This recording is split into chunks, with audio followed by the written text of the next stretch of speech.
Welcome back to the Deep Dive. We're your shortcut to getting up to speed on complex topics without you having to sift through stacks of research yourself. Today we're tackling a really important, often contentious subject, the history of the conflict in Palestine. Our main guide is Rashid Khalidi's book, The 100 Years' War on Palestine.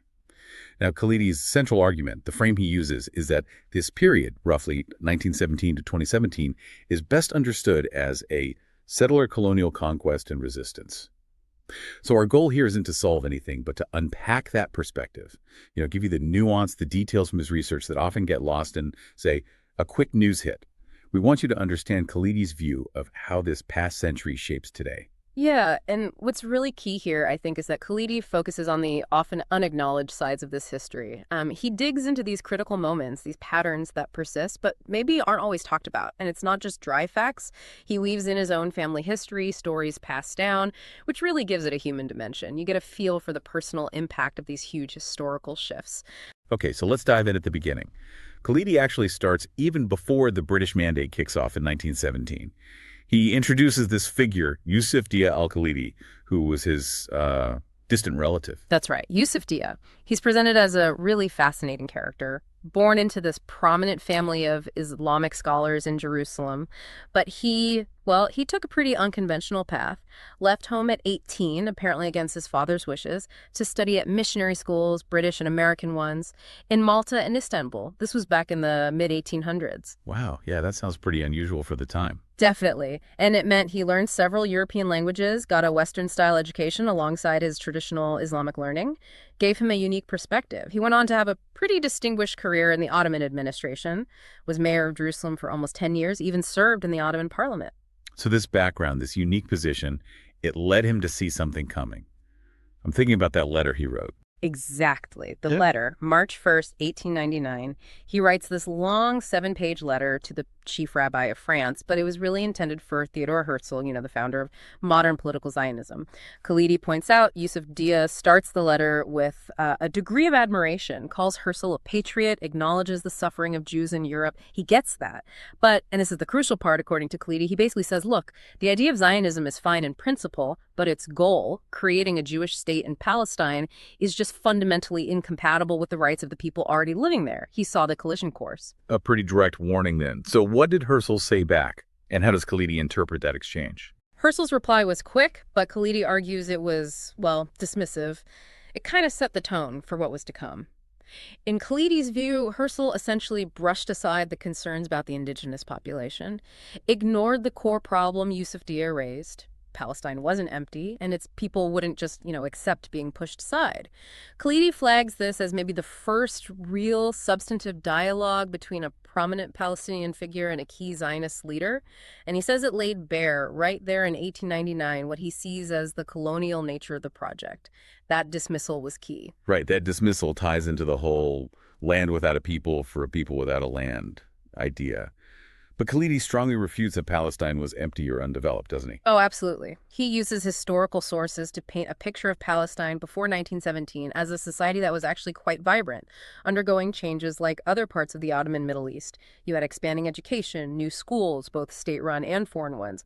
There was a growing press. Khalidi mentioned something like 32 new newspapers propping up between 1908 and 1914 alone. So an active society, developing its own identity. Yes, people had complex identities, like Yusuf Dia himself, loyalties to religion, to the Ottoman state, to Jerusalem locally, but also a clear sense of connection to Palestine as a distinct place.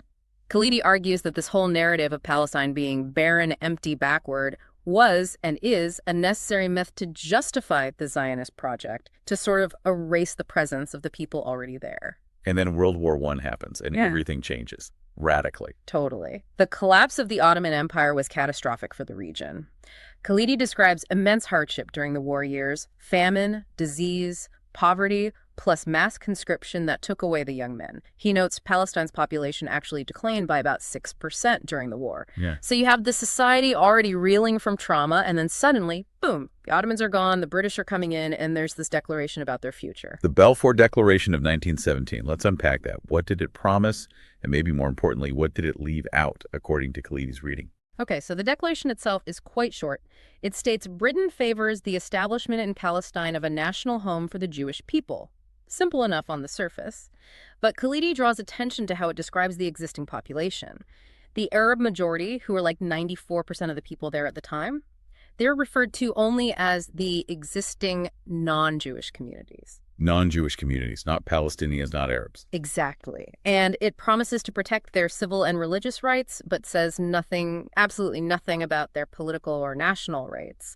While it does grant national rights implicitly to the Jewish minority, who are about 6%, Khalidi emphasizes that the words Palestinian or Arab don't even appear in the declaration. It's like they were written out of their own future in that foundational document. And this pattern of ignoring or downplaying Palestinian identity, Khalidi says this continues for decades. He argues it's a constant theme. He points to literature, popular culture, even political statements much later on, like Leon Uris's novel Exodus, which was hugely influential.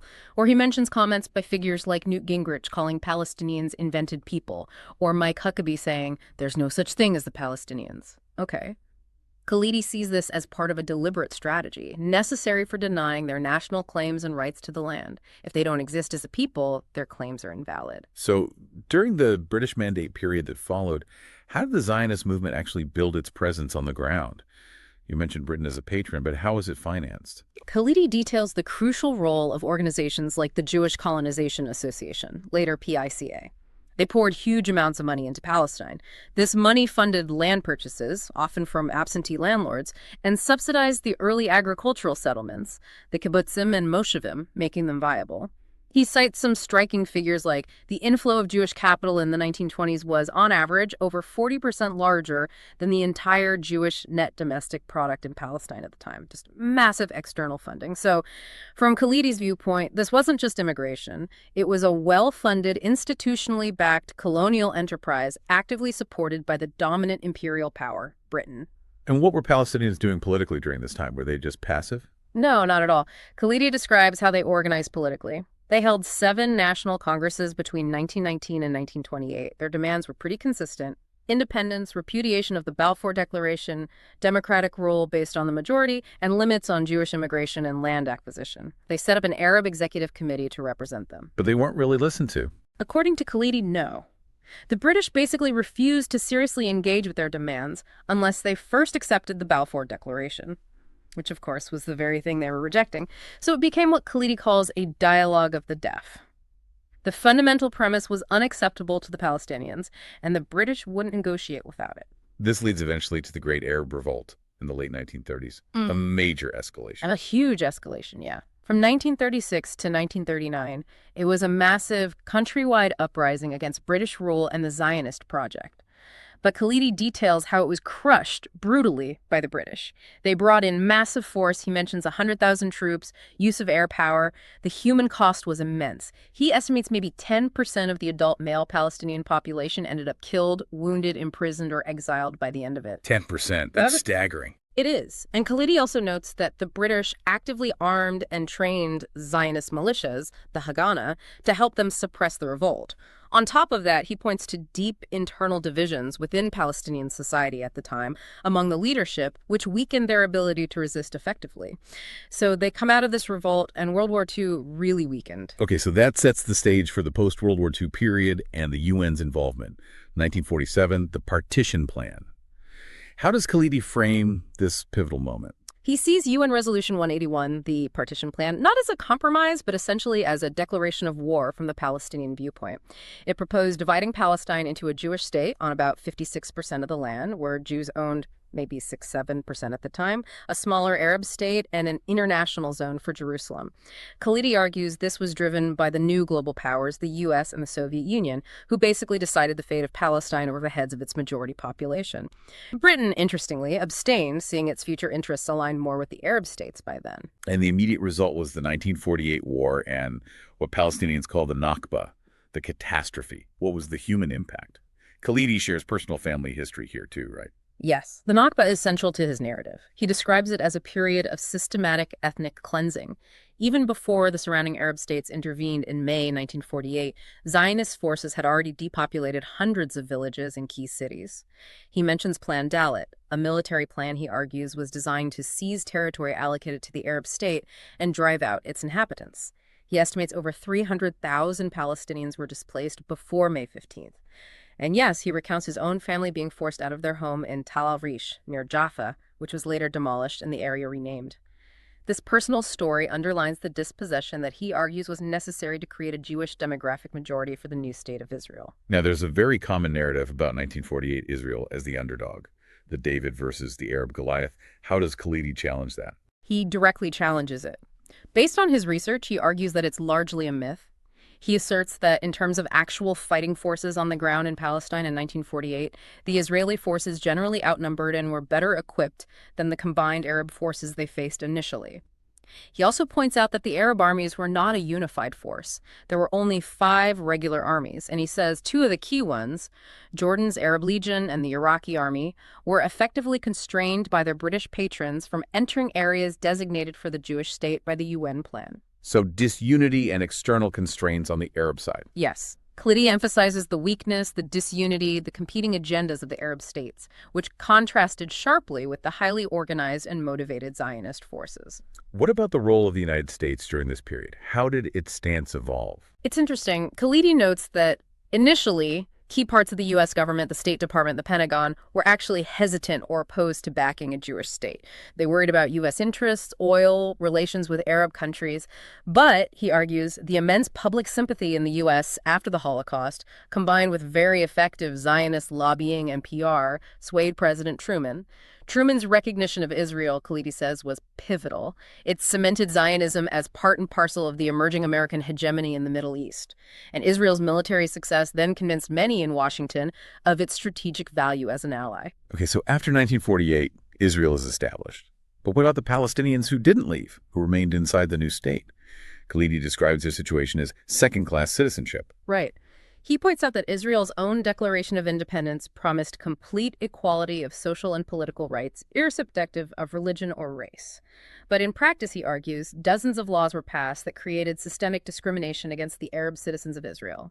These laws dealt with land ownership, residency, preventing refugees from returning, access to resources and state benefits. They effectively formalized the seizure of vast amounts of Palestinian property and restricted Arab development. And Khalidi mentions the 2018 nation-state law as basically codifying this reality, prioritizing Israel's Jewish character over democratic equality for all its citizens.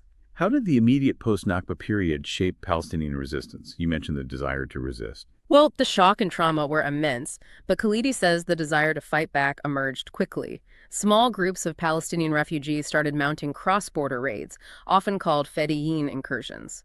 These were often desperate acts, sometimes against the wishes of the Arab governments hosting them, who feared Israeli reprisals. And the reprisals were indeed harsh and disproportionate, according to Khalidi. This cycle of raid and reprisal escalated, and Khalidi argues it was a key factor leading up to the 1956 Suez War, where Israel, colluding with Britain and France, attacked Egypt. During Israel's brief occupation of Gaza in 1956, Khalidi highlights forgotten massacres in places like Khan Yunis and Rafah, documented by UN reports at the time, showing the high civilian cost.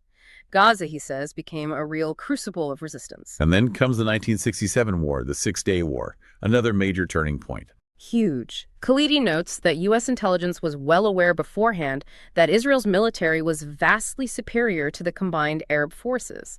Israel launched a preemptive strike, wiped out the Egyptian Air Force on the ground, achieved total air dominance, and in just 6 days conquered the Sinai Peninsula, the Gaza Strip, the West Bank, including East Jerusalem, and Syria's Golan Heights. A stunning military victory, but one that created the occupation that persists today. Which brings us to UN Security Council Resolution 242, passed after that war. You mentioned it earlier as flawed from a Palestinian perspective. Why? Yes. 242 is foundational, but deeply problematic in Khalidi's analysis. It called for Israeli withdrawal from territories occupied in the recent conflict, though crucially, the English version omitted the word all, leaving room for interpretation. It linked withdrawal to peace treaties and secure borders. But the absolute key point for Khalidi is that Resolution 242 doesn't mention the Palestinians by name or acknowledge their national rights. It only refers vaguely to achieving a just settlement of the refugee problem. It framed the whole issue as a conflict between states, effectively erasing the Palestinian national question from the main diplomatic framework. Khalidi argues this has had devastating consequences, sidelining their core demands for decades. Okay, let's jump forward to the 1982 Lebanon War. Israel's invasion aimed directly at the PLO, which had established a base there. Khalidi was actually in Beirut during this time, wasn't he? He was, and he describes it vividly. He argues Israel's goal, led by Ariel Sharon, was explicit: to destroy the PLO infrastructure and extinguish Palestinian nationalism itself. It was a massive invasion, he notes, over 120,000 Israeli troops involved, the siege of West Beirut. He talks about the relentless shelling, the psychological warfare, the use of terrifying weapons like car bombs, which he attributes to Israeli forces or their allies. It was a period of intense fear and destruction. And this war included the horrific massacres at the Sabra and Shatila refugee camps. How does Khalidi describe Israel's role and responsibility there? It's a grim account. After the assassination of the Lebanese president-elect Bashir Gemayel, who was allied with Israel, Khalidi says Israeli forces occupied West Beirut, breaking a U.S. brokered agreement. Then he states, Israeli forces surrounded the Sabra and Shatila camps, and over 2 nights used flares to illuminate the area while their Lebanese Phalangist militia allies went in and slaughtered hundreds, possibly over 1,300, unarmed Palestinian and Lebanese civilians. An Israeli commission, the Kahan Commission, later found Israeli commanders, including Defense Minister Sharon, indirectly responsible for not anticipating or preventing the massacre. Khalidi goes further, arguing U.S. officials also bear some culpability for essentially giving Israel a green light and supplying weapons, despite knowing the Phalangists' violent history. Such a devastating event. How did this period, this attempt to crush the PLO in Lebanon, affect Palestinian resistance in the long run? Were there unintended consequences? Absolutely. Khalidi argues that one major unintended consequence of the Lebanon War and the subsequent attempt to impose direct Israeli control was the eruption of the First Intifada in 1987. This wasn't orchestrated by the PLO leadership in Tunis. It was a largely spontaneous, grassroots uprising originating within the occupied territories, the West Bank and Gaza. People were just fed up, and Israel's response, particularly Defense Minister Rabin's infamous break their bones policy, the Iron Fist, led to these shocking images being broadcast globally. Heavily armed Israeli soldiers beating Palestinian youths armed only with stones.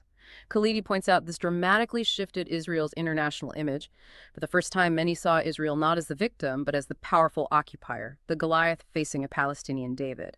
That visual was incredibly powerful. So the Intifada catches the world's attention. How did the PLO leadership, based far away in Tunis, respond strategically? And what's Khalidi's critique of their approach? Khalidi portrays the PLO leadership as somewhat disconnected from the realities driving the Intifada on the ground. He argues they made some major strategic errors. A key one, in his view, was misreading the United States, clinging to the hope that the U.S. could be an honest broker, failing to grasp how deeply intertwined U.S. and Israeli policies often were. He also cites the intellectual Iqbal Ahmad, who apparently warned the PLO that relying on armed struggle against a state as powerful as Israel, especially given Jewish historical trauma, was counterproductive. It tended to reinforce Israeli narratives of victimhood and unify Israeli society against them rather than creating political openings. Which leads us to the Oslo Accords in the 1990s. Seen initially by many as a breakthrough, but Khalidi views them as deeply flawed from the start. What were the main problems he identifies? The core problem, according to Khalidi, was the very framework. The negotiations were based on Resolution 242, which, as we discussed, didn't recognize Palestinian national rights. He argues the Israelis effectively set the agenda: real sovereignty, statehood, the status of Jerusalem, the right of return for refugees. All the core issues were deferred, pushed off to final status negotiations that never really happened in a meaningful way. What was offered was limited self-rule or autonomy under continued occupation during an interim period that was supposed to last 5 years but became permanent. Plus, Khalidi suggests the PLO negotiators were simply outmatched.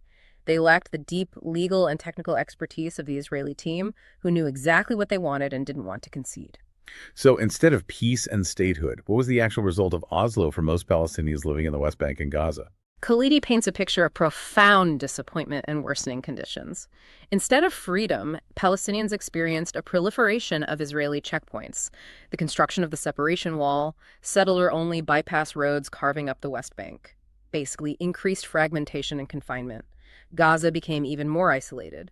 While a small elite connected to the new Palestinian Authority might have had VIP passes and some freedom of movement, life for the vast majority became more restricted, not less. Khalidi mentions seeing this firsthand, the shrinking horizons. And economically, things didn't improve either. GDP per capita actually went down. This disillusionment eventually contributes to the Second Intifada, right? Yeah. And the subsequent conflicts, particularly in Gaza. Yes, Khalidi links the failure of Oslo directly to the outbreak of the Second Intifada in 2000, triggered by Ariel Sharon's visit to the Haram al-Sharif Temple Mount. This intifada was much more violent than the first. And in response, particularly in Gaza after Israel's 2005 disengagement, Khalidi argues Israel implemented what's called the Dahiya Doctrine. The Dahiya Doctrine, what's that? It's named after a southern suburb of Beirut, heavily bombed by Israel in 2006. Khalidi explains it as a strategy of using disproportionate force and inflicting massive damage on civilian infrastructure in areas deemed hostile, essentially treating entire neighborhoods as legitimate military targets to deter resistance.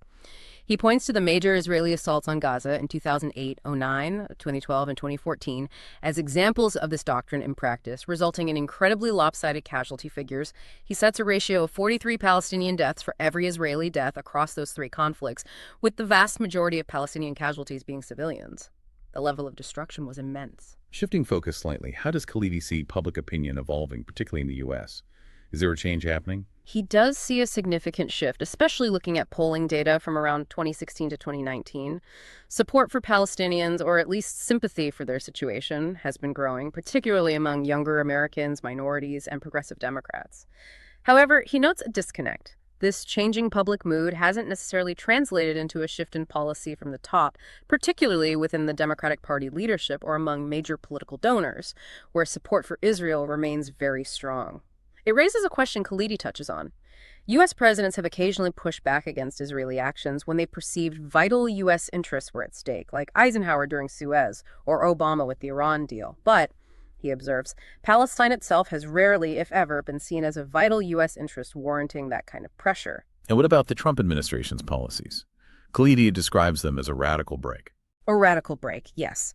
Recognizing Jerusalem as Israel's capital, moving the U.S. embassy there, later recognizing Israeli sovereignty over the Golan Heights.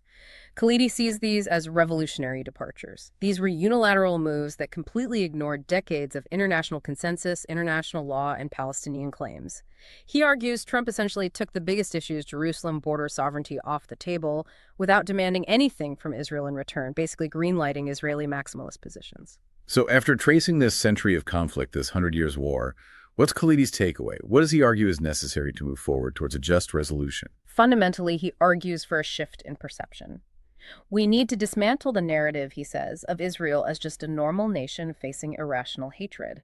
Instead, we must recognize what he insists is the conflict's core nature, a settler colonial process.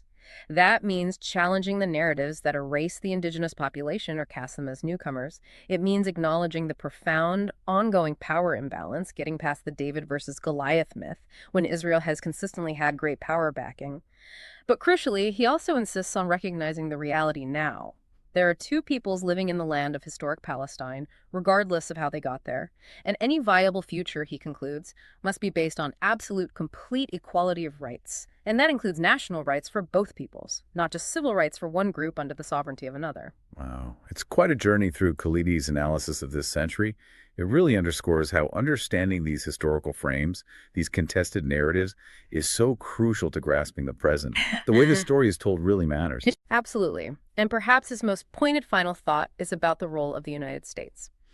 He argues pretty strongly that the U.S. is not, and fundamentally cannot be, a neutral or honest broker in this conflict, given its deep strategic alliance with Israel. Therefore, he suggests, a path toward actual liberation and equality requires a different Palestinian strategy. One focused less on appealing to Washington intermediaries and more on grassroots work, particularly within the U.S., to change the political dynamic from the ground up, and demanding negotiations based on international law and all relevant UN resolutions, not just the ones like 242 that sideline Palestinian rights. A century of conflict, framed as a colonial war meeting resistance, and ending with a call for equal rights and a shift in strategy away from traditional diplomacy. It really makes you think. If this framing, this history as Khalidi presents it, were more widely understood and accepted, how different might the future look? Thank you for joining us for this deep dive. We hope it gave you some valuable perspective. Join us next time as we explore another topic beneath